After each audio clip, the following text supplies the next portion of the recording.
ছেলেরা যদি 4টা বিয়ে করতে পারে তাহলে মেয়েদেরও 4টা কেন, মেয়েরা আরো বেশি করবে, কারণ মেয়েদের এনার্জি অলওয়েজ বেশি থাকে। ছেলেরা যদি 4টা বিয়ে করতে পারে তাহলে মেয়েরা পারবে না কেন? অবশ্যই পারবে, কারণ নারী পুরুষ সমান অধিকার। আর যদি একটা কথাই চিন্তা করি তাহলে মেয়েদের চেন কোনো কাজে লাগে না, চেন খুলে মুতার অধিকার তো তাদেরও আছে। মালে আসেন, একটা চাবি দিয়া যদি 4টা তালা খোলা যায় ওটাকে বলা হয় মাস্টার কি, আর একটা তালা যদি 4টা চাবিতেই খুলে সেটাকে বলা হয় খাঙ্কি। ধরেন আপনি 4টা ইঁদুর পালেন, আপনার কাছে গর্ত আছে একটা, বাহিরে অনেক বৃষ্টি, বুঝেনি তো ওয়েদার ডিমান্ড, এখন 4টা ইঁদুরের একসাথে গর্তে ঢুকতে হবে, তখন আপনি কি করবেন? ধরলাম উপরে নিচে মিলাই আরো 2টা আছে, হ্যাঁ, তাহলে 4 নাম্বার ইঁদুরটা কই যাবো? কানের ফুটা দা না নাকের ফুটা দিয়া? হ্যাঁ, তার মধ্যে মাসের মধ্যে 7 দিন থাকে লকডাউন।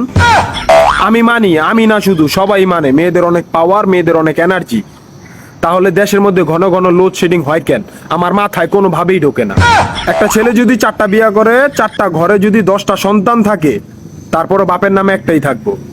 এখন আপনি যদি 4টা বিয়ে করেন, একটা সন্তান হয়, তাহলে বাপের নাম কি দিবেন? সলিমুদ্দিন, কলিমুদ্দিন, আনোয়ার, মনোয়ার, নাকি গড়ে মিলাইয়া জানোয়ার? আপনি কি নারী না ঢাকা শহরের লোকাল গাড়ি?